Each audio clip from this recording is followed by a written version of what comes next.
কয়েকদিন ধরেই খুব সন্দেশখালির সন্দেশ দেখাচ্ছিল। বিজেপি কিভাবে পরিকল্পনা করেছে সবটা বেরিয়ে গিয়েছে। সন্দেশখালির ভাইরাল ভিডিও নিয়ে মন্তব্য মমতা বন্দ্যোপাধ্যায়।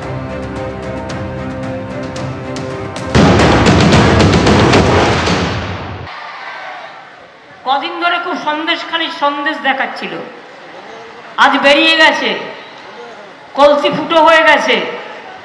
কিভাবে প্ল্যান করেছিল বিজেপি আমি এখনো দেখার টাইম পাইনি, গিয়ে দেখব।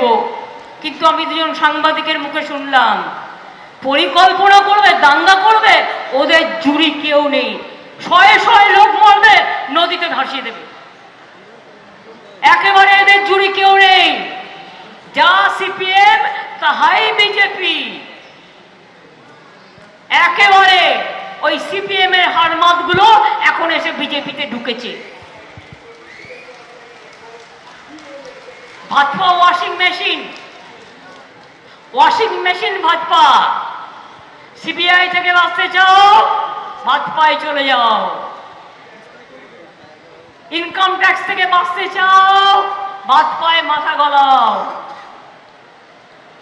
মুকুটমণিদের সাহস আছে, এরা সব 2 নম্বরই কাজ করেনি বলে এরা আজকে ভাজপা ছেড়ে তৃণমূলে এসছে। তৃণমূলকে দমানো অতটা চারটিখানি কথা নয়। কি লেভেলের কাজ করেছে? রেপ হয় নাই, তাকে রেপে কনভার্ট করিয়ে দিয়েছে। চিন্তা করো, ধরো আজকে তোমার বাড়ির মিসেসকে, আমার বাড়ির মিসেসকে করাতে পারতো, আমরা বড় হয়ে করাতে পারবো না। দাদা সেখানে বাইরের লোক হয়ে তাদেরকে দিয়ে এটা করিয়েছে, মানে টিএমসির লোক তাদের করিয়েছেন। হ্যাঁ, আপনারা কিভাবে মানে ওদের ব্রেন ওয়াশটা কিভাবে করতেন এটা বলেন দেখি। না, আমাদের নির্দেশ ছিল, সুরেন্দ্র হেল্প করেছিল সেদিক দিয়ে। এইটা না করলে ওখানে আর এই তাবড় মালকে গ্রেপ্তার না করাতে পারলে তোমরা ওখানে দাঁড়াতে পারবে না। আর গ্রেপ্তার করাতে গেলে তোমাদের এই করতে হবে, রেপ কেসটা তো দিতেই হবে। শুভঙ্কর ছেলেটা প্রথম থেকে সাথ দিয়েছিল। কে শুভঙ্কর ছেলেটা প্রথম সাথ দিয়েছিল, কিন্তু ও পরে ও কিছু অর্থনৈতিক তছনছ করে ফেলে মেসেছে, ঠিক আছে? সেই জায়গা থেকে ও কিন্তু একটু হটে গেল। না, এমনি শুভেন্দুদা এই জিনিসটা কি কন্ট্রোল করতো? কন্ট্রোল করতো, করার জন্য পিও ওরা এসেছিল। পিএ হচ্ছে পীযুষ নাকি আছে, পীযুষ এই জায়গাতে জীবনে আসে না, ও শুভঙ্করের হাত ধরে ঘুরে বেড়ায়। আমাকে খুব একটা গুরুত্ব দেয় না বলে আমি ওকে গুরুত্ব দেই না, ঠিক আছে? একদম পরিষ্কার পরিচ্ছন্ন। ও যদি আমার সঙ্গে থাকতো তাহলে ও শুভঙ্করের থাকতে হতো না। আমি এরিয়া ওর পিএ কে দিয়ে কন্ট্রোল করি। শুভঙ্কর গিরি তো নেজাটের।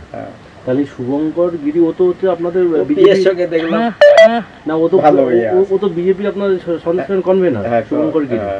তাহলে ওই এদেরকে ব্রেন ওয়াশ করতো, আমাকে দিয়ে বলতো যে এইটা করতে হবে, ওইটা করতে হবে। আপনারা কি ব্রেন ওয়াশ কিভাবে করতেন? হ্যাঁ, ওই তো যে কমপ্লেন গুলো এইভাবে করো আর আপনি সেটা করেই দেন, ঠিক আছে?